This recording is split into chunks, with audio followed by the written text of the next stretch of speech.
Hi hello dears, എല്ലാ മക്കൾക്കും എജ്യൂമേറ്റിൻ്റെ ഇന്നത്തെ ക്ലാസ്സിലേക്ക് സ്വാഗതം. നമ്മുടെ ക്ലാസ്സിലേക്ക് കടക്കുന്നതിന് മുന്നേയായി ചാനൽ ആദ്യമായി കാണുന്നവരാണെങ്കിൽ ഒന്ന് സബ്സ്ക്രൈബ് ചെയ്ത് സപ്പോർട്ട് ചെയ്യാൻ മറക്കരുതേ. അതുപോലെ വീഡിയോ നിങ്ങളുടെ കൂട്ടുകാരിലേക്ക് കൂടെ ഒന്ന് ഷെയർ ചെയ്ത് കൊടുക്കുകയും വേണം കേട്ടോ.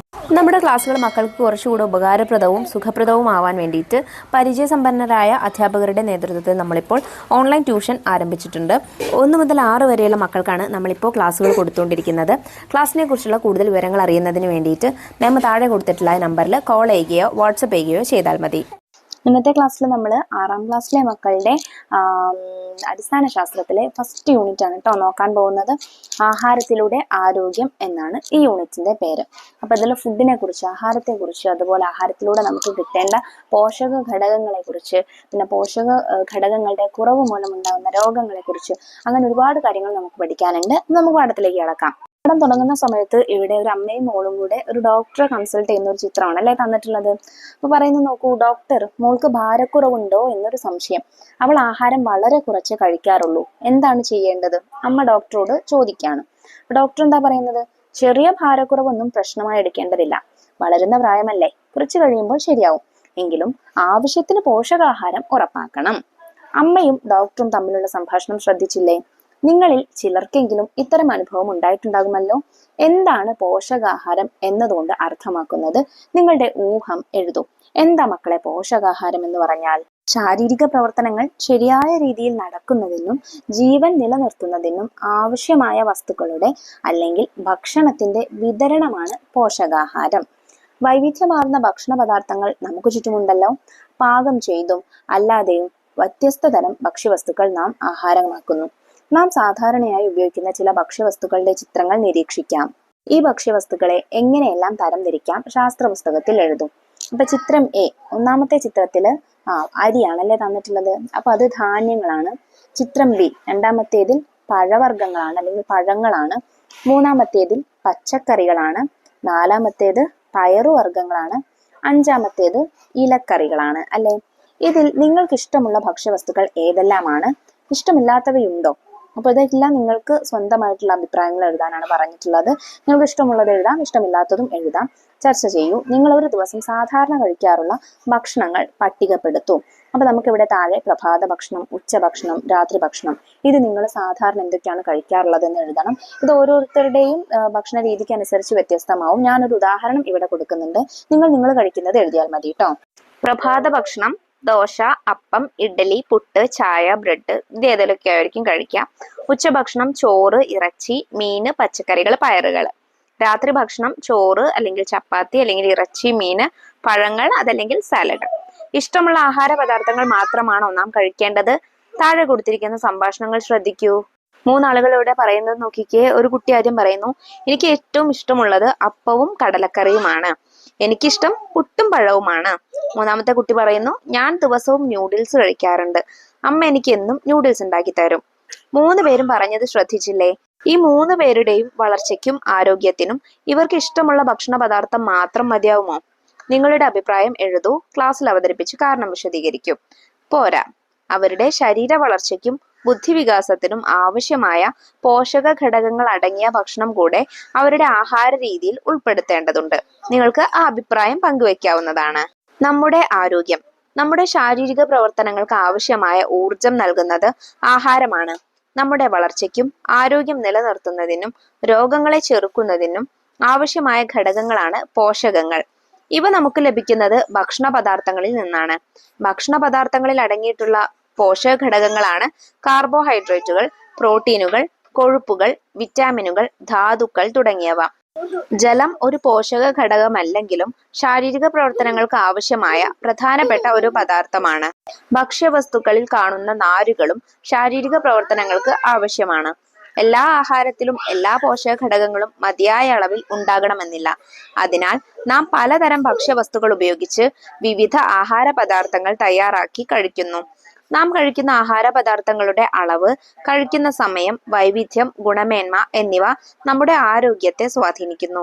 അതുകൊണ്ട് എല്ലാവരും പോഷക സമൃദ്ധമായ ഭക്ഷണം കഴിക്കണം. കുറിപ്പ് വായിച്ചല്ലോ.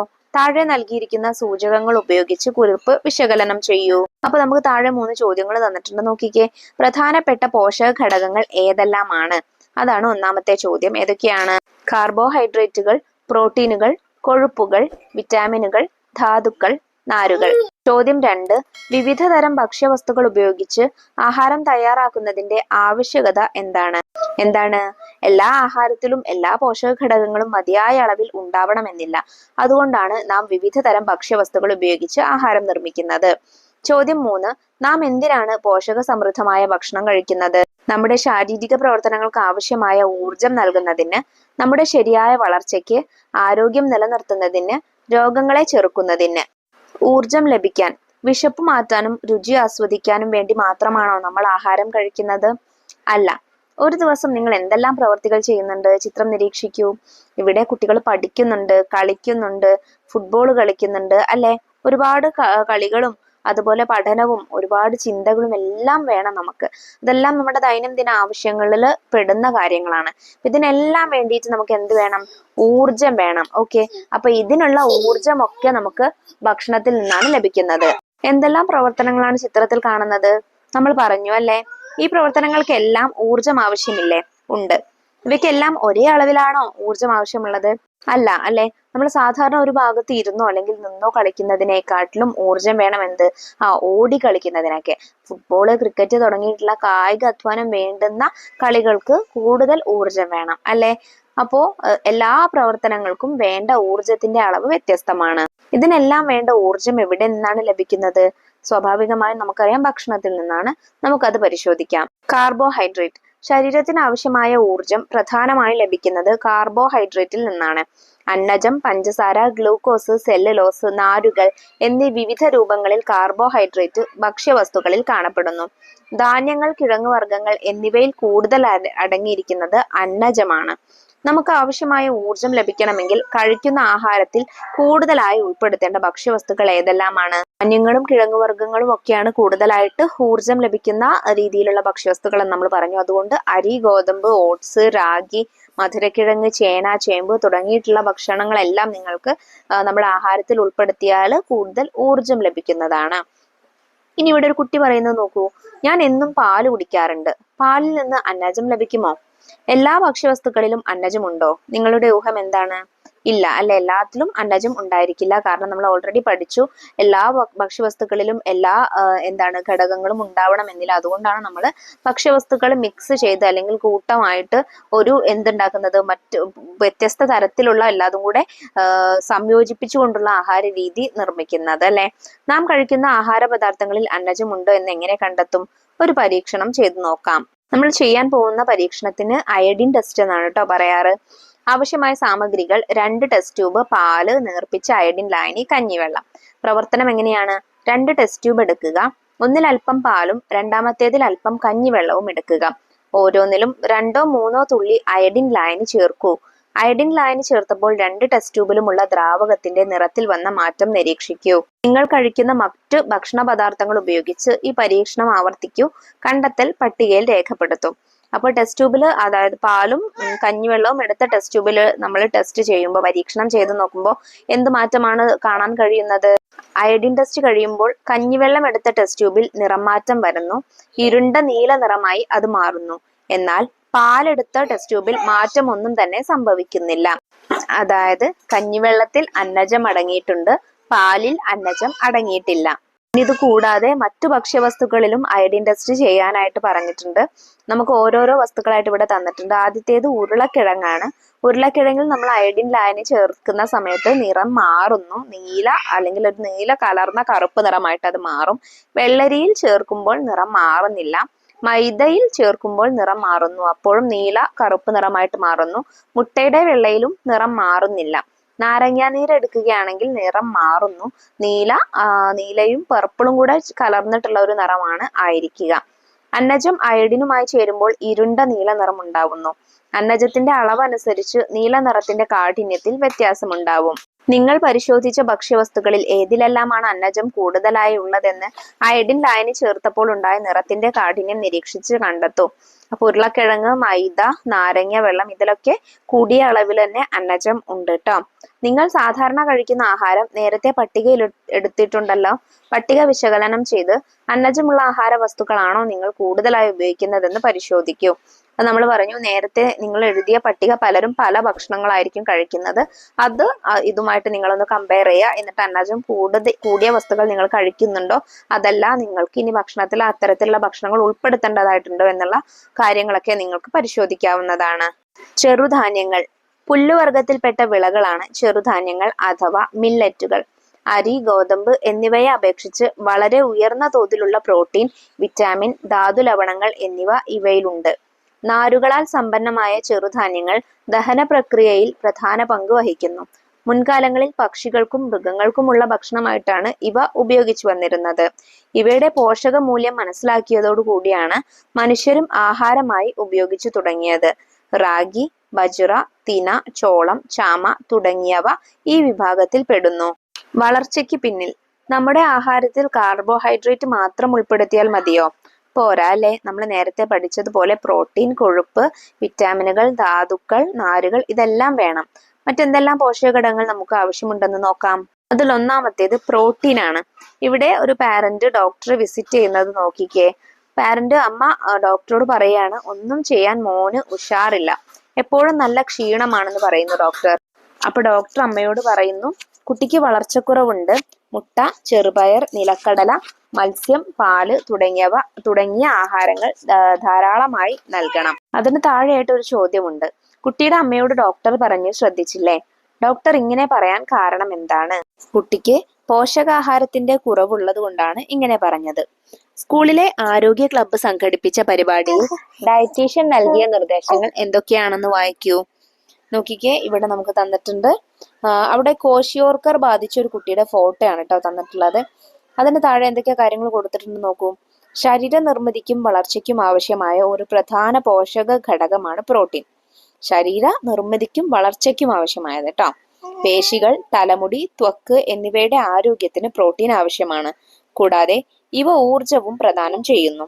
പ്രോട്ടീന്റെ കുറവ് മൂലം കോശിയോർക്കർ, മരാസ്മസ് എന്നീ രോഗങ്ങൾ ഉണ്ടാകുന്നു. പ്രോട്ടീന്റെ ധർമ്മങ്ങൾ എന്തെല്ലാമാണ്? നമ്മൾ പറഞ്ഞു ശരീര നിർമ്മിതിക്കും വളർച്ചയ്ക്കും സഹായിക്കുന്നു. പിന്നെ നമുക്ക് ആവശ്യമായിട്ടുള്ള ഊർജം പ്രദാനം ചെയ്യുന്നു. പ്രോട്ടീന്റെ കുറവ് മൂലം ഉണ്ടാകുന്ന രോഗങ്ങൾ എന്തെല്ലാമാണ്? കോശിയോർക്കർ, മരാസ്മസ്. പ്രോട്ടീൻ അടങ്ങിയ ഭക്ഷ്യവസ്തുക്കളുടെ ചിത്രങ്ങളാണ് തന്നിട്ടുള്ളത്. അവ തിരിച്ചറിഞ്ഞ് എഴുതൂ. ആദ്യത്തേത് പച്ചക്കടലയാണ്. പിന്നെ പനീർ, കശുവണ്ടി, നിലക്കടല, മാംസം, മത്സ്യം, മുട്ട, പാല് ഇതിലെല്ലാം പ്രോട്ടീൻ അടങ്ങിയിട്ടുണ്ട്. ഇവയിൽ ഏതെല്ലാം നിങ്ങളുടെ ഭക്ഷണത്തിൽ ഉൾപ്പെടുന്നുണ്ട്? ചർച്ച ചെയ്യൂ. നിങ്ങളിൽ സസ്യാഹാരം മാത്രം കഴിക്കുന്നവർ ഉണ്ടാവുമല്ലോ. അവരിൽ പ്രോട്ടീന്റെ കുറവ് ഉണ്ടാകാതിരിക്കാൻ ആഹാരത്തിൽ ഏതെല്ലാം പദാർത്ഥങ്ങൾ ഉൾപ്പെടുത്തണം? അപ്പോ സസ്യാഹാരികൾ, അതായത് വെജിറ്റേറിയൻ ആയിട്ടുള്ള ആളുകൾ, സസ്യാഹാരം മാത്രം കഴിക്കുന്നവർക്ക് ഏതൊക്കെ ഉൾപ്പെടുത്താം? പയറ്, കടല, നിലക്കടല, കശുവണ്ടി തുടങ്ങിയ പയറുവർഗ്ഗങ്ങളും ചീര പോലുള്ള ഇലക്കറികളും ഭക്ഷണത്തിൽ നന്നായി ഉൾപ്പെടുത്തുക. അപ്പൊ അവർക്ക് പ്രോട്ടീന്റെ കുറവ് അനുഭവപ്പെടില്ല. ഇനി അടുത്തതായി നമുക്ക് ശരീരത്തിന് വേണ്ട മറ്റൊരു ഘടകമാണ് എന്ത്? കൊഴുപ്പ് അല്ലെങ്കിൽ ഫാറ്റ്. കാർബോഹൈഡ്രേറ്റ്, പ്രോട്ടീൻ എന്നിവ പോലെ കൊഴുപ്പും നമുക്ക് ആവശ്യമാണ്. ഒരേ അളവിൽ കൊഴുപ്പും കാർബോഹൈഡ്രേറ്റും പ്രോട്ടീനും എടുത്താൽ ഏറ്റവും കൂടുതൽ ഊർജം ലഭിക്കുന്നത് കൊഴുപ്പിൽ നിന്നാണ്. നാം കഴിക്കുന്ന ഭക്ഷ്യവസ്തുക്കളിൽ കൊഴുപ്പുണ്ടോ എന്ന് എങ്ങനെ കണ്ടെത്താം? നിങ്ങളുടെ ഭക്ഷണത്തിൽ കൊഴുപ്പ് ഉൾപ്പെടുന്നുണ്ടോ എന്നറിയാൻ ഒരു പ്രവർത്തനം ചെയ്തു നോക്കൂ. ഒരു വെള്ള പേപ്പർ എടുത്ത് അതിൽ ഒരു തുള്ളി എണ്ണ ഒഴിക്കൂ. പേപ്പർ നിരീക്ഷിക്കൂ. ഇതുപോലെ ഒരു പേപ്പറിൽ നെയ്യും ഒഴിച്ചു നോക്കൂ. എണ്ണയും നെയ്യും പേപ്പറിൽ ഒഴിച്ചപ്പോൾ ഉണ്ടായ മാറ്റം നിരീക്ഷിച്ച് കൊഴുപ്പിന്റെ സാന്നിധ്യം തിരിച്ചറിയൂ. നമ്മൾ ഇത്തരത്തിൽ വെള്ള പേപ്പറിൽ എണ്ണയും നെയ്യും ഒക്കെ ഒഴിക്കുമ്പോൾ നമുക്ക് അതിന്റെ കട്ടി കുറഞ്ഞതായിട്ട്, അത് സുതാര്യമായ ഒരു പേപ്പറായി മാറുന്നതായിട്ട് നമുക്ക് കാണാനായിട്ട് പറ്റുമല്ലേ. ഇനി അത്തരത്തിലുള്ള കുറച്ചുകൂടെ ഭക്ഷ്യവസ്തുക്കൾ എടുത്ത് നിങ്ങൾ ഈ പരീക്ഷണം ആവർത്തിച്ചു നോക്കണം. അപ്പൊ ആദ്യത്തേത് ചിപ്സ് ആണ്. ചിപ്സ് നമ്മൾ അതുപോലെ ചെയ്യുമ്പോൾ പേപ്പർ സുതാര്യമായി മാറുന്നതായിട്ട് കാണാം. പിന്നെ ഉള്ളത് പച്ച വാഴയ്ക്ക. അത് നമുക്ക് ഒരുതുമ്പോൾ ചെറിയ രീതിയിൽ സുതാര്യമായി കാണാം. ചതച്ച എള്ള്, അതും സുതാര്യമാവുന്നുണ്ട്. ഉണങ്ങിയ തേങ്ങയും ചതച്ച നിലക്കടലയും രണ്ടും സുതാര്യമാവുന്നുണ്ട്. നിങ്ങൾക്കറിയാവുന്ന കൊഴുപ്പടങ്ങിയ മറ്റ് ഭക്ഷണ പദാർത്ഥങ്ങളുടെ പേരെഴുതൂ. നിങ്ങൾ തയ്യാറാക്കിയ ലിസ്റ്റിൽ എണ്ണ, നെയ്യ്, മാംസം, മുട്ട, തേങ്ങ, എള്ള്, കടുക്, നിലക്കടല, പാല്, വെണ്ണ തുടങ്ങിയ ഭക്ഷണ പദാർത്ഥങ്ങൾ ഉൾപ്പെട്ടിട്ടുണ്ടല്ലോ. സസ്യങ്ങളിൽ നിന്നും ജന്തുക്കളിൽ നിന്നും നമുക്ക് കൊഴുപ്പ് ലഭിക്കുന്നുണ്ട്. താഴെ കൊടുത്തിരിക്കുന്ന ചിത്രങ്ങൾ നിരീക്ഷിച്ച് അവ ഏതൊക്കെയാണെന്ന് എഴുതൂ. അപ്പൊ ഇവിടെ താഴെ കൊടുത്തിരിക്കുന്ന ചിത്രങ്ങൾ ഇങ്ങനെ 5 ചിത്രങ്ങൾ കൊടുത്തിട്ടുണ്ട്. അതിൽ ഒന്നാമത്തേത് വെളിച്ചെണ്ണയാണ് അല്ലേ. രണ്ടാമത്തേത് നെയ്യാണ്. അടുത്തത് മത്സ്യ എണ്ണയാണ്. നാലാമത്തേത് ബട്ടറാണ് അല്ലെങ്കിൽ വെണ്ണയാണ്. പിന്നെ അവസാനത്തേത് സൺഫ്ലവർ ഓയിലാണ്. പിന്നെ നമുക്കിവിടെ താഴെ ഇവയെ സസ്യജന്യ കൊഴുപ്പുകൾ, ജന്തുജന്യ കൊഴുപ്പുകൾ എന്നിങ്ങനെ തരം തിരിച്ചെഴുതാനായിട്ട് പറഞ്ഞിട്ടുണ്ട്. അപ്പൊ ആദ്യത്തേത് സസ്യജന്യ കൊഴുപ്പുകളാണ്. സസ്യങ്ങളിൽ നിന്ന് കിട്ടുന്ന കൊഴുപ്പുകൾ ഇതിൽ ഏതൊക്കെയാണ്? വെളിച്ചെണ്ണയുണ്ട്, പിന്നെ അതുപോലെ സൺഫ്ലവർ ഓയിലുണ്ട്. അടുത്ത കുളത്തിൽ ജന്തുജന്യ കൊഴുപ്പുകളാണ്. ജന്തുക്കളിൽ നിന്ന് അഥവാ മൃഗങ്ങളിൽ നിന്ന് കിട്ടുന്നത് ഏതൊക്കെയാണ്? നെയ്യുണ്ട്, വെണ്ണയുണ്ട്, ബട്ടറുണ്ട് അല്ലെ. പിന്നെ പച്ചക്കറി, അരി, ഗോതമ്പ് തുടങ്ങി മിക്കവാറും എല്ലാ ഭക്ഷ്യവസ്തുക്കളിലും ചെറിയ അളവിൽ കൊഴുപ്പ് അടങ്ങിയിട്ടുണ്ട്. ഇനി നമുക്ക് എന്താണ് കൊളസ്ട്രോൾ എന്ന് നോക്കാം. നമ്മൾ കൊളസ്ട്രോള് അസുഖമായിട്ട് നമ്മൾ കേൾക്കാറുണ്ട് അല്ലെ. അപ്പൊ അതിനെ കുറിച്ച് നമുക്ക് കുറച്ച് കാര്യങ്ങൾ നോക്കാം. കൊഴുപ്പടങ്ങിയ ഭക്ഷണം കൂടുതൽ കഴിക്കുന്നത് നല്ലതല്ല എന്ന് ഡോക്ടർമാർ നിർദ്ദേശിക്കുന്നത് കേട്ടിട്ടില്ലേ? എന്താകാം കാരണം? കൊഴുപ്പിന്റെ ഒരു രൂപമാണ് കൊളസ്ട്രോൾ. മിതമായ അളവിൽ കൊളസ്ട്രോൾ ശരീരത്തിന് ആവശ്യമാണ്. എന്നാൽ രക്തത്തിൽ കൊളസ്ട്രോൾ അധികമായാൽ അത് രക്തക്കുഴലുകളുടെ ഉൾഭിത്തിയിൽ അടിഞ്ഞുകൂടുകയും രക്തത്തിന്റെ ഒഴുക്കിനെ തടസ്സപ്പെടുത്തുകയും ചെയ്യും. ഇത് ഹൃദ്രോഗം, പക്ഷാഘാതം തുടങ്ങിയ ഗുരുതര രോഗങ്ങൾക്ക് കാരണമാകും. അപ്പോൾ മിതമായ അളവിൽ മാത്രമേ കൊഴുപ്പ് ആവശ്യമുള്ള ശരീരത്തിന്. അമിതമായാൽ കൊളസ്ട്രോൾ പോലുള്ള അസുഖങ്ങൾക്ക് അത് കാരണമാകും. ഇനി വിറ്റാമിനുകളെ കുറിച്ച് നോക്കാം. ശരീരത്തിന് ആവശ്യമുള്ള മറ്റൊരു പോഷക ഘടകമാണ് വിറ്റാമിനുകൾ. വിറ്റാമിനുകൾ എന്ന് നിങ്ങൾ കേട്ടിട്ടുണ്ടല്ലോ. ശരീരത്തിന്റെ വളർച്ചയ്ക്കും ആരോഗ്യത്തിനും ചെറിയ അളവിൽ അത്യാവശ്യമുള്ള പോഷക ഘടകങ്ങളാണ് വിറ്റാമിനുകൾ. ഇതിന്റെ പ്രാധാന്യത്തെ പറ്റി മനസ്സിലാക്കിയാലോ? ഇവിടെ ഒരച്ഛനും മകനും കൂടെ ഡോക്ടർ കാണാനായിട്ട് വന്നിട്ടുണ്ട്. ഡോക്ടർ പറയുന്നത്, ഡോക്ടർ, എൻ്റെ മകൻ പല്ല് തേക്കുമ്പോഴും കട്ടിയുള്ള ആഹാര സാധനങ്ങൾ ചവയ്ക്കുമ്പോഴും മോണയിൽ നിന്ന് രക്തം വരുന്നു. എന്താണ് അതിന് കാരണം? ഡോക്ടർ വിശദീകരിച്ചു കൊടുക്കുകയാണ്. മോണയിലെ രക്തസ്രാവം വിറ്റാമിന്റെ കുറവ് മൂലമാകാം. മരുന്നിനൊപ്പം വിറ്റാമിൻ സി ധാരാളം അടങ്ങിയ ഭക്ഷണം കൂടി കഴിക്കണം. അപ്പോൾ വിറ്റാമിനുകൾ എയും ബിയും ഒക്കെ ഉണ്ടോ ഡോക്ടർ എന്നൊരു സംശയം കുട്ടിക്കുണ്ട് അല്ലേ. വിറ്റാമിനുകൾ പലതരത്തിലുണ്ട്. നമുക്കത് ഏതൊക്കെയാണെന്ന് പരിചയപ്പെടാം.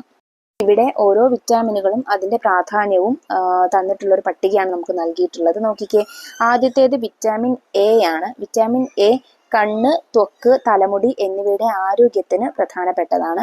വിറ്റാമിൻ ബി തലച്ചോറ്, നാഡികൾ, ഹൃദയം, ത്വക്ക് എന്നിവയുടെ ആരോഗ്യത്തിന് പ്രധാനപ്പെട്ടതാണ്.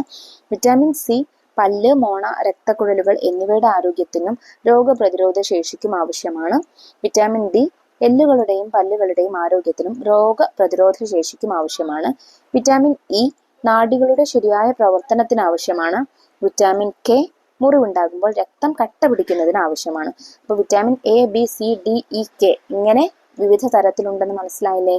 ഇനി നമുക്ക് അവിടെ താഴെ കുറച്ച് ചോദ്യങ്ങൾ കൊടുത്തിട്ടുണ്ട്. അതിന് ഉത്തരം കണ്ടെത്താം. ചോദ്യം 1, ത്വക്കിന്റെ ആരോഗ്യത്തിന് ആവശ്യമായ വിറ്റാമിനുകൾ ഏതെല്ലാം? വിറ്റാമിൻ എ, വിറ്റാമിൻ ബി എന്നിവയാണ്. ചോദ്യം 2, വിറ്റാമിൻ ഡി ആവശ്യത്തിന് ലഭിച്ചില്ലെങ്കിൽ എന്തെല്ലാം ആരോഗ്യ പ്രശ്നങ്ങൾ ഉണ്ടാകും? വിറ്റാമിൻ ഡി ലഭിച്ചില്ലെങ്കിൽ എന്തൊക്കെ ഉണ്ടാവും?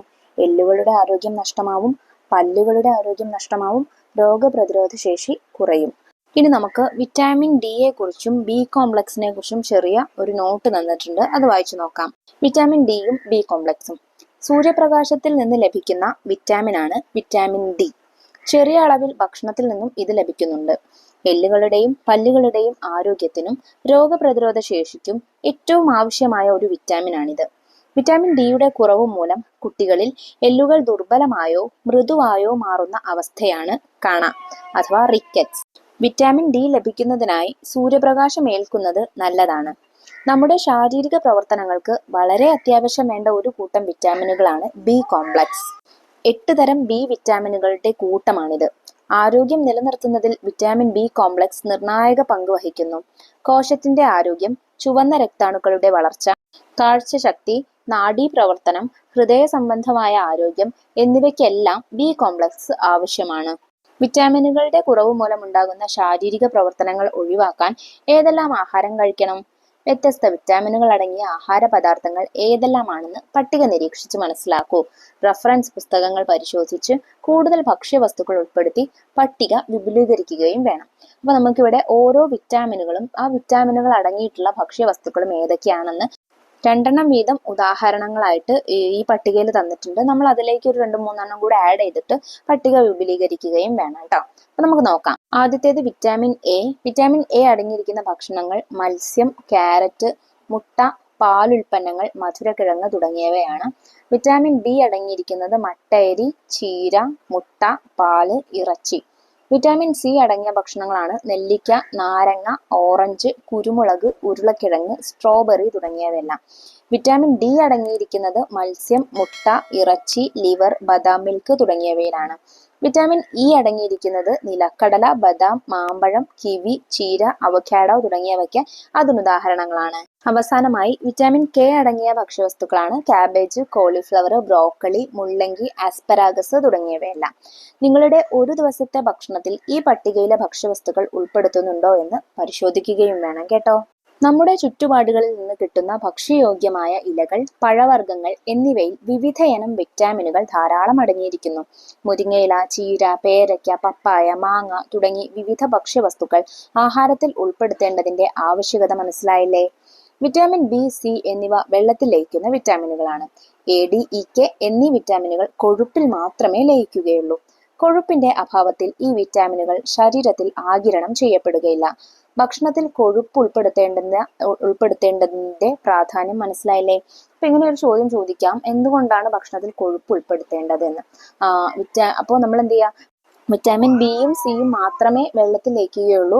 ബാക്കി എ, ഡി, ഇ, കെ എന്നീ വിറ്റാമിനുകൾ ശരീരത്തിൽ ലയിക്കണമെങ്കിൽ കൊഴുപ്പ് ആവശ്യമാണ്. കൊഴുപ്പിൽ മാത്രമേ അവ ലയിക്കുകയുള്ളൂ. അപ്പോൾ അവ ഉണ്ടെങ്കിൽ മാത്രമേ നമുക്ക് ഈ വിറ്റാമിനുകൾ കിട്ടുകയുള്ളൂ. അത് നിങ്ങൾക്ക് എഴുതി ചേർക്കാം. കൂടാതെ കൊഴുപ്പിന്റെ മറ്റ് ചില പ്രത്യേകതകൾ നമ്മൾ പഠിക്കാനായിട്ട് ഇരിക്കുന്നേ ഉള്ളൂ. അത് നമുക്ക് നോക്കാം. അത് പഠിക്കുന്ന സമയത്ത് നിങ്ങൾക്ക് അതും കൂടെ ആഡ് ഓൺ ചെയ്ത് കൊടുക്കാം കേട്ടോ. ഭക്ഷണത്തിലെ ധാതുക്കൾ, അടുത്തതായിട്ടുള്ള പോഷകമാണ് എന്ത്? ധാതുക്കൾ എന്ന് പറയുന്നത്. അപ്പോൾ ഇവിടെ ഒരു അനൗൺസ്മെന്റ് ഉണ്ട്. ഇന്ന് ഉച്ചയ്ക്ക് 2 മണിക്ക് അയൺ ഗുളിക നൽകും. എല്ലാവരും ഓഡിറ്റോറിയത്തിൽ എത്തേണ്ടതാണ്. അപ്പൊ മക്കളെ, നിങ്ങൾക്കും നിങ്ങളുടെ സ്കൂളിൽ നിന്ന് അയൺ ഗുളിക ലഭിക്കാറില്ലേ? നിങ്ങളത് കഴിക്കാറുണ്ടോ? അത് കഴിക്കണം. കഴിക്കേണ്ടതിന്റെ ആവശ്യകത എന്താണെന്നാണ് നമ്മൾ ഇനി പഠിക്കാനായിട്ട് പോകുന്നത്. സ്കൂളിലെ അനൗൺസ്മെന്റ് ശ്രദ്ധിച്ചില്ലേ? എന്തിനാണ് കുട്ടികൾക്ക് അയൺ ഗുളിക നൽകുന്നത്? അയൺ ഒരു ധാതുവാണ്. ഇത്തരം ചില ധാതുക്കൾ ശരീരത്തിന്റെ ശരിയായ വളർച്ചയ്ക്കും ആരോഗ്യത്തിനും അത്യന്താപേക്ഷിതമാണ്. ഏതൊക്കെ ധാതുക്കളാണ് നമുക്ക് വേണ്ടത്? അവ ഓരോന്നും നമ്മുടെ വളർച്ചയ്ക്കും ആരോഗ്യത്തിനും സഹായകമാകുന്നത് എങ്ങനെയാണ്? പട്ടിക വിശകലനം ചെയ്ത് ശാസ്ത്ര പുസ്തകത്തിൽ എഴുതുക. അപ്പൊ നമുക്കിവിടെ ഓരോ ധാതുക്കളും അത് ഏതൊക്കെ ആഹാരത്തിൽ നിന്നാണ് ലഭിക്കുന്നതെന്നും അതിന്റെ പ്രാധാന്യം എന്താണെന്നുമുള്ള ഒരു പട്ടികയാണ് തന്നിട്ടുള്ളത്. നമുക്ക് ഓരോന്നായിട്ട് നോക്കാം. ആദ്യത്തെ ധാതു നമ്മൾ ഈ പഠിച്ച അയൺ അഥവാ ഇരുമ്പാണ് കേട്ടോ. അപ്പോൾ ഏതൊക്കെ ആഹാരത്തിൽ നിന്നാണ് നമുക്ക് അയൺ ലഭിക്കുക? ഇലക്കറികൾ, ശർക്കര, മത്സ്യം, കരൾ തുടങ്ങിയവയിൽ നിന്ന് ലഭിക്കും. എന്താണ് അയണിന്റെ പ്രത്യേകത, അല്ലെങ്കിൽ നമ്മുടെ ശരീരത്തിൽ അയണിന്റെ പ്രാധാന്യം എന്താണ്? രക്തത്തിലെ ഹീമോഗ്ലോബിന്റെ നിർമ്മാണത്തിൽ പ്രധാന പങ്ക് വഹിക്കുന്നത് അയണാണ്. രണ്ടാമത്തെ ധാതുവാണ് കാൽസ്യം. കാൽസ്യം മുട്ട, പാല്, ഇലക്കറികൾ, മത്സ്യം എന്നീ ആഹാരങ്ങളിൽ നിന്നാണ് ലഭിക്കുന്നത്. എല്ലുകളുടെയും പല്ലുകളുടെയും നിർമ്മാണത്തിനും രക്തം കട്ട പിടിക്കുന്നതിനും കാൽസ്യം സഹായിക്കുന്നുണ്ട്. മൂന്നാമത്തെ ധാതുവാണ് അയഡിൻ. അയഡിൻ പ്രധാനമായും ലഭിക്കുന്നത് കടൽ വിഭവങ്ങളിൽ നിന്നാണ്. തൈറോയിഡ് ഗ്രന്ഥിയുടെ പ്രവർത്തനത്തിന് സഹായിക്കുന്നതാണ് എന്ത്? അയഡിന്റെ ധർമ്മം എന്ന് പറയുന്നത്. ഇനി ഇതിനെ ആസ്പദമാക്കിയിട്ട് നമുക്ക് കുറച്ച് ചോദ്യങ്ങൾ താഴെ തന്നിട്ടുണ്ട്, നോക്കാം. ചോദ്യം 1. രക്തത്തിലെ ഹീമോഗ്ലോബിന്റെ നിർമ്മാണത്തിന് സഹായിക്കുന്ന ധാതു ഏതാണ്? ഇത് ലഭിക്കാൻ ഏതൊക്കെ ഭക്ഷ്യവസ്തുക്കൾ ആഹാരത്തിൽ ഉൾപ്പെടുത്തണം? ധാതു അയണാണ്. അയണ് ഉള്ള ഭക്ഷണങ്ങൾ ഏതൊക്കെയാണ്? ഇലക്കറികൾ, ശർക്കര, മത്സ്യം, കരൾ തുടങ്ങിയവയാണ്. ചോദ്യം 2. കടൽ വിഭവങ്ങൾ കഴിക്കേണ്ടതിന്റെ ആവശ്യകത എന്താണ്? എന്താണ് മക്കളെ? നമ്മുടെ തൈറോയിഡ് ഗ്രന്ഥിയുടെ പ്രവർത്തനത്തിന് സഹായിക്കുന്നു. ചോദ്യം 3. മുട്ട, പാൽ, ഇലക്കറികൾ എന്നിവ ഭക്ഷണത്തിൽ ഒഴിവാക്കിയാൽ ഉണ്ടാകുന്ന ആരോഗ്യ പ്രശ്നങ്ങൾ എന്തൊക്കെയാണ്? ചർച്ച ചെയ്യൂ. എല്ലുകളുടെയും പല്ലുകളുടെയും നിർമ്മാണം തകരാറിലാവും. ശരീരത്തിൽ മുറിവുണ്ടായാൽ രക്തം കട്ട പിടിക്കാതിരിക്കും. ഇനി നമുക്ക് ഹീമോഗ്ലോബിൻ എന്താണെന്ന് ഒരു ചെറിയ നോട്ടായിട്ട് അവിടെ തന്നിട്ടുണ്ട്. എന്താണ്? ചുവന്ന രക്താണുക്കളിൽ കാണപ്പെടുന്ന വർണ്ണ വസ്തുവാണ് ഹീമോഗ്ലോബിൻ. അഥവാ നമ്മുടെ രക്തത്തിന് നിറം കൊടുക്കുന്ന വസ്തുവാണ് എന്ത്? ഹീമോഗ്ലോബിൻ. ഇവ രക്തത്തിന് ചുവപ്പ് നിറം നൽകുന്നു. രക്തത്തിലെത്തുന്ന ഓക്സിജനെ കോശങ്ങളിൽ എത്തിക്കുന്നതും അവിടെ നിന്ന് കാർബൺ ഡൈ ഓക്സൈഡിനെ തിരിച്ചു കൊണ്ടുപോകുന്നതും ഹീമോഗ്ലോബിനാണ്. രക്തത്തിൽ ഹീമോഗ്ലോബിൻ കുറയുന്ന അവസ്ഥയാണ് അനീമിയ അഥവാ വിളർച്ച. ഇനി എന്താണ് അപര്യാപ്തത രോഗങ്ങൾ എന്ന് നോക്കാം. വിറ്റാമിനുകളും ധാതുക്കളും കുറഞ്ഞ അളവിൽ മാത്രമേ ശരീരത്തിന് ആവശ്യമുള്ളൂ. എങ്കിലും വേണ്ടത്ര അളവിൽ അവ ലഭ്യമായില്ലെങ്കിൽ അതുമായി ബന്ധപ്പെട്ട അപര്യാപ്തത രോഗങ്ങൾ ഉണ്ടാകുന്നു. പ്രോട്ടീന്റെ അളവ് കുറയുമ്പോൾ ഉണ്ടാകുന്ന അപര്യാപ്തത രോഗങ്ങൾ നിങ്ങൾ നേരത്തെ മനസ്സിലാക്കിയിട്ടുണ്ടല്ലോ. ഏതൊക്കെയായിരുന്നു മക്കളെ അത്? കോഷിയോർക്കർ, മരാസ്മസ് എന്നീ 2 രോഗങ്ങളായിരുന്നു അല്ലെ നമ്മൾ പഠിച്ചിരുന്നത്. ഇനി വിറ്റാമിനുകളുടെ അഭാവം മൂലമുണ്ടാകുന്ന രോഗങ്ങൾ പട്ടികപ്പെടുത്തിയിരിക്കുന്നത് ശ്രദ്ധിക്കൂ. ഇത് നമുക്ക് വിറ്റാമിനുകളുടെയും അതുപോലെ തന്നെ ധാതുക്കളുടെയും കുറവ് മൂലം ഉണ്ടാകുന്ന രോഗങ്ങളെ കുറിച്ചാണ് പഠിക്കാനുള്ളത്.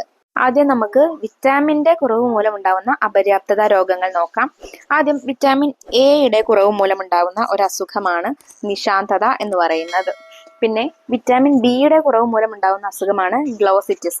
അതായത് നാവ് വീക്കവും നാവിലെ തൊലി ഇളകുന്ന ഒരു അവസ്ഥയുമാണ് ഈ ഗ്ലോസിറ്റിസ് എന്ന് പറയുന്നത് കേട്ടോ. പിന്നെ നമ്മുടെ വായ്പുണ്ണ്, നമുക്ക് കോമൺ ആയിട്ട് ഉണ്ടാകുന്ന ഒരു അസുഖമാണ് വായ്പുണ്ണ്. അതും വിറ്റാമിൻ ബിയുടെ കുറവ് മൂലമാണ് ഉണ്ടാവുന്നത്. പിന്നെ വിറ്റാമിൻ സിയുടെ കുറവ് മൂലം ഉണ്ടാവുന്ന ഒരു അസുഖമാണ് എന്ത്?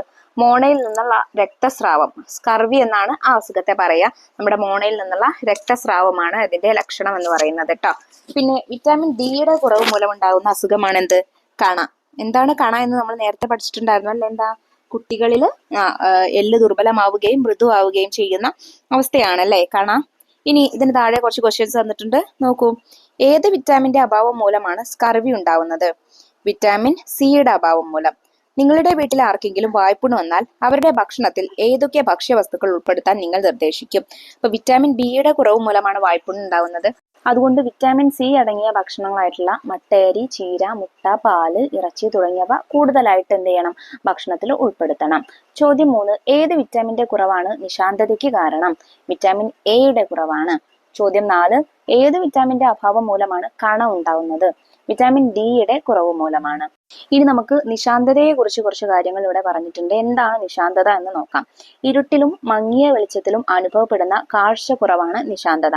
നിശാന്തതയുള്ള വ്യക്തികൾക്ക് പകലും രാത്രിയിൽ നല്ല വെളിച്ചത്തിലും കാഴ്ചയ്ക്ക് യാതൊരു തകരാറും ഉണ്ടായിരിക്കില്ല.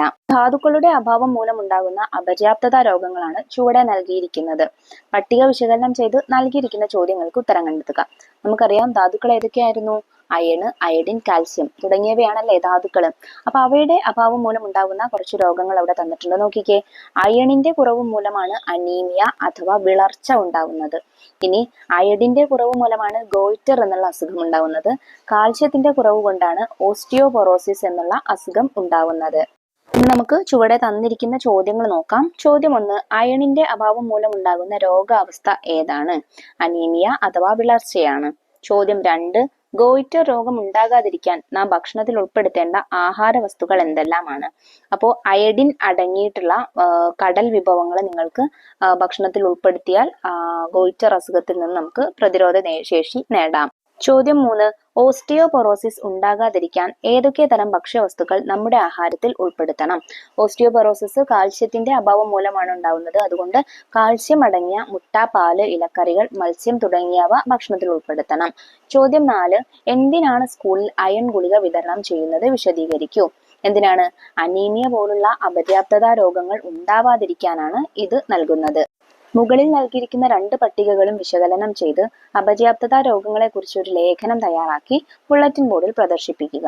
അപ്പൊ നമുക്ക് മുകളിൽ വിറ്റാമിന്റെ അഭാവം മൂലവും അതുപോലെ ധാതുക്കളുടെ അഭാവം മൂലവുമുള്ള അപര്യാപ്തത രോഗങ്ങളെ കുറിച്ച് മാത്രമാണ് പറഞ്ഞിട്ടുള്ളത്. ഞാൻ അതിലേക്ക് പ്രോട്ടീന്റെ അഭാവം മൂലം ഉണ്ടാകുന്ന അപര്യാപ്തത രോഗങ്ങളെ കുറിച്ച് കൂടി ഇൻക്ലൂഡ് ചെയ്തിട്ടാണ് ലേഖനം തയ്യാറാക്കുന്നത്.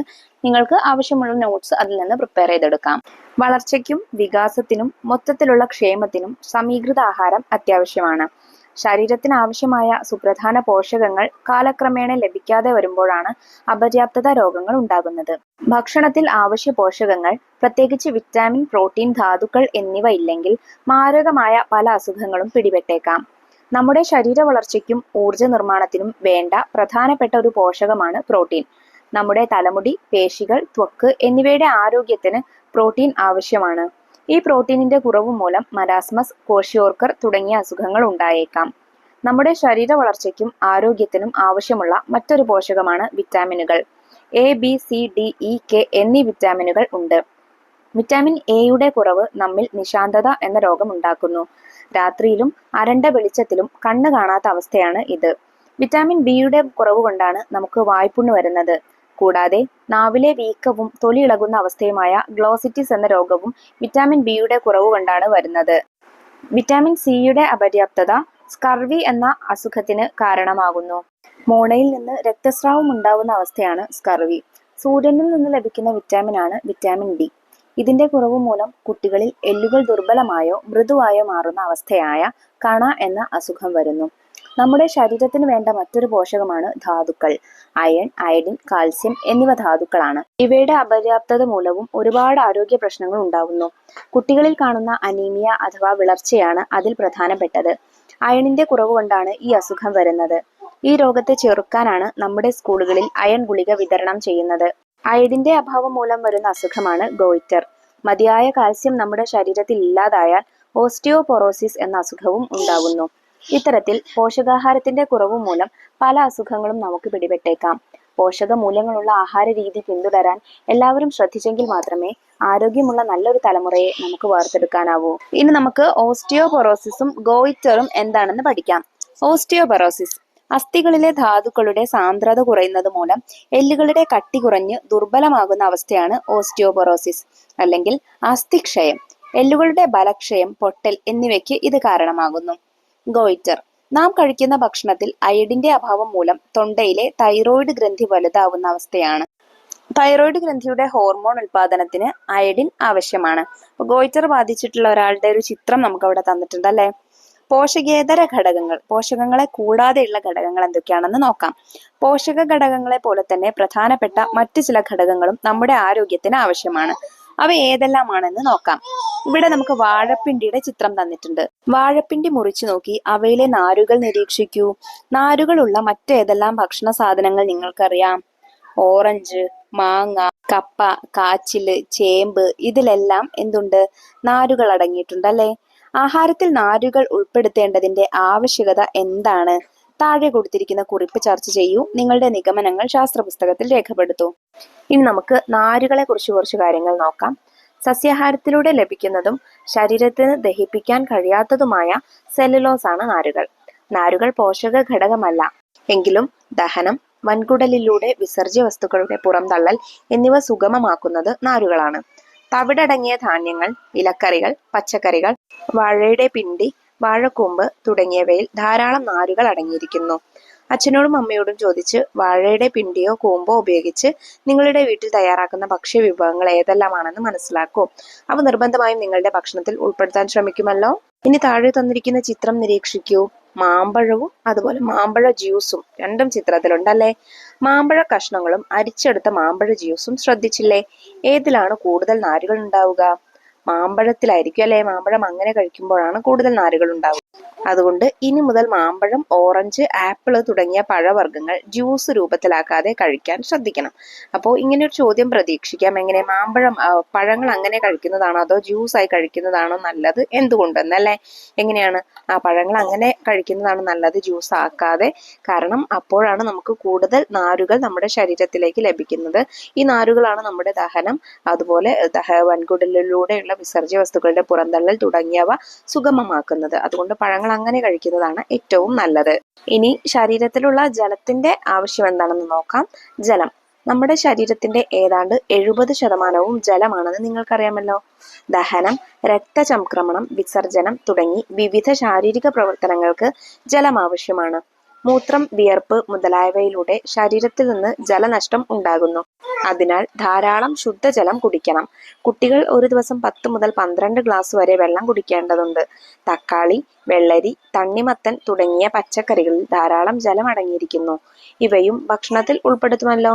സമീകൃതാഹാരം ആരോഗ്യം നിലനിർത്തുന്നതിന് നിശ്ചിത അളവിൽ പ്രോട്ടീൻ, കാർബോഹൈഡ്രേറ്റ്, കൊഴുപ്പ്, വിറ്റാമിനുകൾ, ധാതുക്കൾ എന്നിവ അടങ്ങിയിരിക്കുന്ന ഭക്ഷണക്രമമാണ് നാം ശീലിക്കേണ്ടത്. ഇത്തരത്തിലുള്ള ഭക്ഷണക്രമമാണ് സമീകൃതാഹാരം. മുൻപ് ചർച്ച ചെയ്ത എല്ലാ പോഷക ഘടകങ്ങളും മതിയായ തോതിൽ അടങ്ങിയിട്ടുള്ള ഏതെങ്കിലും ഒരു ഭക്ഷണ പദാർത്ഥമുണ്ടോ? ഇല്ല അല്ലേ. ഒരു ഭക്ഷ്യവസ്തുവിലെ പോഷക ഘടകത്തിൽ ഉണ്ടാകുന്ന കുറവ് മറ്റൊരു ഭക്ഷണത്തിലൂടെയല്ലേ നാം നികത്തുന്നത്. അങ്ങനെയെങ്കിൽ നാം കഴിക്കുന്ന ഭക്ഷണം വൈവിധ്യമുള്ളതായിരിക്കേണ്ടേ? തീർച്ചയായും അല്ലെ. നിങ്ങൾ നേരത്തെ ഒരു ദിവസത്തെ ആഹാരം പട്ടികപ്പെടുത്തിയിട്ടുണ്ടല്ലോ. എല്ലാ പോഷക ഘടകങ്ങളും ഉൾപ്പെട്ട സമീകൃത ആഹാരമാണോ അത് എന്ന് പരിശോധിക്കൂ. അല്ല എങ്കിൽ നിങ്ങളുടെ ഭക്ഷണത്തിൽ ആവശ്യമായ മാറ്റം വരുത്തി പട്ടികയിൽ എഴുതൂ. അപ്പോൾ നമുക്ക് നമ്മുടെ ഭക്ഷണത്തിൽ വരുത്തേണ്ട മാറ്റം, പ്രഭാത ഭക്ഷണത്തിലും ഉച്ചഭക്ഷണത്തിലും രാത്രി ഭക്ഷണത്തിലും വരുത്തേണ്ട മാറ്റങ്ങൾ എന്തൊക്കെയാണെന്ന് ഈ ടേബിളിൽ എഴുതി കൊടുക്കാം. പ്രഭാത ഭക്ഷണത്തിൽ നിങ്ങൾക്ക് ദോശ, അപ്പം, ഇഡ്ഡലി, കടലക്കറി, ചെറുപയർ കറി, മുട്ടക്കറി തുടങ്ങിയവയ്ക്ക് ഉൾപ്പെടുത്താവുന്നതാണ്. ഇനി ഉച്ചഭക്ഷണത്തിൽ ചോറ്, അതിനോടുകൂടെ ഇറച്ചിയും മീനും, അതിനോടൊപ്പം മുട്ടയും പച്ചക്കറികളും പയറുവർഗ്ഗങ്ങളും ഒക്കെ ഉൾപ്പെടുത്താം.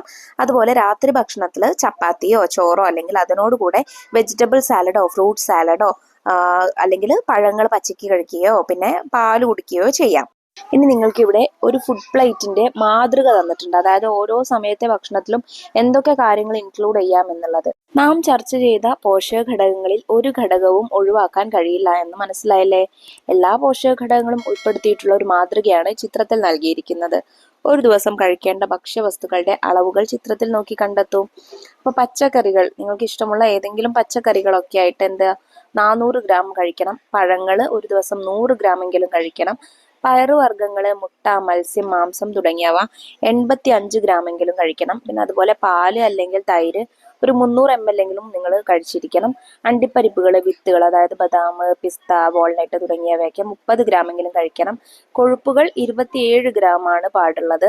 ധാന്യങ്ങൾ 260 ഗ്രാമെങ്കിലും ധാന്യങ്ങൾ ഒരു ദിവസം കഴിച്ചിരിക്കണം. നിങ്ങളുടെ ആഹാര രീതി അനുസരിച്ച് എല്ലാ പോഷക ഘടകങ്ങളും ഉൾപ്പെടുന്ന വിധം ഒരു ദിവസത്തെ ഭക്ഷണ ചാർട്ട് തയ്യാറാക്കി വീട്ടിലും ക്ലാസ്സിലും പ്രദർശിപ്പിക്കൂ. ആദ്യത്തേത് കാർബോഹൈഡ്രേറ്റ് അടങ്ങിയ ഭക്ഷണ പദാർത്ഥങ്ങൾ. അതിൽ അരി, ഉരുളക്കിഴങ്ങ്, ഓട്സ്, മധുരക്കിഴങ്ങ് തുടങ്ങിയവയൊക്കെ നിങ്ങൾക്ക് ഉൾപ്പെടുത്താവുന്നതാണ്. പിന്നെ കൊഴുപ്പടങ്ങിയതിൽ നെയ്യ്, മത്സ്യം, പിന്നെ വെണ്ണ എന്നിവയൊക്കെ നിങ്ങൾക്ക് ഉൾപ്പെടുത്താം, അല്ലെങ്കിൽ ബട്ടറൊക്കെ ഉൾപ്പെടുത്താം. പിന്നെ വിറ്റാമിനുകൾ അടങ്ങിയതിൽ നെല്ലിക്ക, പപ്പായ, ക്യാരറ്റ് ഇതൊക്കെ ഇൻക്ലൂഡ് ചെയ്യാം. പിന്നെ അതുപോലെ ചീരയും ഉൾപ്പെടുത്താം കേട്ടോ. പിന്നെ ധാതുക്കൾ അടങ്ങിയതിൽ ഇലക്കറികൾ, കടൽ മത്സ്യങ്ങൾ, കോഴിമുട്ട തുടങ്ങിയവയൊക്കെ ഉൾപ്പെടുത്താം. പിന്നെ അതുപോലെ പ്രോട്ടീൻ അടങ്ങിയതിൽ ചെറുപയർ, പാല്, മാംസം തുടങ്ങിയവയെല്ലാം നിങ്ങൾക്ക് ഉൾപ്പെടുത്താം. ഉച്ചഭക്ഷണവും കലോറിയും. സ്കൂൾ ഉച്ചഭക്ഷണത്തിലെ 5 ദിവസത്തെ മെനു പരിശോധിക്കൂ. അതിൽ എന്തെല്ലാം വിഭവങ്ങൾ ഉൾപ്പെടുത്തിയിട്ടുണ്ട്? ഓരോ ദിവസത്തെയും മെനു ടീച്ചറുമായി ചർച്ച ചെയ്ത് വിഭവങ്ങളും അവയിലടങ്ങിയ പോഷക ഘടകങ്ങളും പരിശോധിച്ച് പട്ടികപ്പെടുത്തും. അപ്പൊ നിങ്ങളുടെ സ്കൂളിൽ, ഓരോരുത്തരുടെ സ്കൂളിലും വ്യത്യസ്തമായിരിക്കും ഭക്ഷണങ്ങൾ. അപ്പോൾ എന്ത് ചെയ്യുക, അതെന്തൊക്കെയാണെന്ന് നിങ്ങൾ എഴുതുക. തിങ്കളാഴ്ച എന്താണ്, ചൊവ്വാഴ്ച എന്താണ്, ബുധനാഴ്ച എന്താണ്, വ്യാഴാഴ്ച എന്താണ്, വെള്ളിയാഴ്ച എന്താണ് എന്ന് എഴുതാം. ഓരോ ദിവസത്തെയും വിഭവങ്ങളും പോഷക ഘടകങ്ങളും രേഖപ്പെടുത്തിയത് ശ്രദ്ധിച്ചില്ലേ? കുട്ടികൾക്ക് സമീകൃത ആഹാരം ലഭിക്കുന്ന രീതിയിലാണ് സ്കൂൾ ഉച്ചഭക്ഷണത്തിന്റെ മെനു തയ്യാറായിരിക്കുന്നതെന്ന് മനസ്സിലായില്ലേ? അപ്പോൾ ഓരോ സ്കൂളിലും കുട്ടികൾക്ക് സമീകൃത ആഹാരം, അതായത് എല്ലാ വിഭവങ്ങളുടെ എല്ലാ പോഷക ഘടകങ്ങളും ലഭിക്കുന്ന രീതിയിലുള്ള ആഹാരമാണ് ഉൾപ്പെടുത്തിയിരിക്കുന്നതെന്ന് നിങ്ങൾക്ക് മെനു കാണുമ്പോൾ മനസ്സിലാവും. സ്കൂളിൽ അങ്ങനത്തെ ഭക്ഷണങ്ങളാണ് കൊടുക്കുന്നത്. ഇനി നമുക്ക് എന്താണ് കലോറി എന്ന് നോക്കാം. ഭക്ഷണത്തിലെ ഊർജത്തിന്റെ അളവ് കണക്കാക്കുന്ന യൂണിറ്റ് ആണ് കലോറി. ശ്വസനം, രക്തചംക്രമണം തുടങ്ങിയ ശാരീരിക പ്രവർത്തനങ്ങൾ നിർവഹിക്കുന്നതിന് ഊർജം ആവശ്യമാണ്. ശാരീരിക അധ്വാനമുള്ള ഒരു പുരുഷന് പ്രതിദിനം ശരാശരി 1900 മുതൽ 2400 കാലോറി വരെ ഊർജം ആവശ്യമാണ്. ശാരീരിക അധ്വാനമുള്ള ഒരു സ്ത്രീക്ക് പ്രതിദിനം ശരാശരി 1600 മുതൽ 2000 കാലോറി വരെ ഊർജം ആവശ്യമാണ്. ഒരു മുതിർന്ന കുട്ടിക്ക് പ്രതിദിനം ശരാശരി 1200 മുതൽ 1400 വരെ ഊർജം ആവശ്യമാണ്. സ്കൂൾ ഉച്ചഭക്ഷണത്തിലൂടെ ഏകദേശം 750 കാലോറി ഊർജം ലഭിക്കുന്നുണ്ട്. മറ്റു നേരങ്ങളിൽ കഴിക്കുന്ന ആഹാരത്തിലൂടെ ആവശ്യമായ ബാക്കി കലോറി ലഭ്യമാക്കാൻ നിങ്ങൾ ശ്രദ്ധിക്കുമല്ലോ. ഉച്ചഭക്ഷണം മെച്ചപ്പെടുത്തുന്നതിനായി ചെലവ് കുറഞ്ഞതും പോഷക സമൃദ്ധവുമായ വിഭവങ്ങൾ നിർദ്ദേശിക്കാമോ? അപ്പോൾ ഉച്ചഭക്ഷണത്തിനായി നമ്മൾ കൊടുക്കുന്നത് എന്തൊക്കെയാണ്? ചോറ്, അതുപോലെ ചെറുപയർ, കടല, അതിൻ്റെ എന്തെങ്കിലും കറി, ചെറുപയറോ കടലയോ പരിപ്പോ അതിൻ്റെ എന്തെങ്കിലും ഒരു കറി ഉണ്ടായിരിക്കും. പിന്നെ അതല്ലെങ്കിൽ സാമ്പാർ ഉണ്ടായിരിക്കും. അതുപോലെ സാമ്പാർ ഇല്ലാത്ത ദിവസങ്ങളാണെങ്കിൽ എന്തുണ്ടായിരിക്കും? പച്ചക്കറി കൊണ്ട് എന്തെങ്കിലും ഉപ്പേരി ഉണ്ടായിരിക്കും അല്ലേ? ഇത്തരം വിഭവങ്ങൾ തയ്യാറാക്കുന്നതിനുള്ള ഭക്ഷ്യവസ്തുക്കൾ ലഭ്യമാക്കാൻ എന്തെല്ലാം നിർദ്ദേശങ്ങളാണ് നിങ്ങൾക്കുള്ളത്? ഏറ്റവും മെച്ചപ്പെട്ട രീതിയിലുള്ള, നമുക്ക് ചെലവ് കുറഞ്ഞ രീതിയിൽ ഇത്തരം വിഭവങ്ങൾ ലഭിക്കണമെങ്കിൽ ആദ്യമായിട്ട് ചെയ്യേണ്ടത് നമ്മൾ സ്കൂളിൽ ഒരു പച്ചക്കറി തോട്ടം നിർമ്മിക്കുക എന്നുള്ളതാണ്. അപ്പോൾ നമുക്ക് ഉച്ചഭക്ഷണത്തിന് വേണ്ടുന്ന പച്ചക്കറികൾ, ഉപ്പേരിക്ക് വേണ്ടുന്ന പച്ചക്കറികൾ, സാമ്പാറിന് വേണ്ടുന്ന പച്ചക്കറികളൊക്കെ നമുക്ക് അവിടെ നിന്ന് തന്നെ കിട്ടും.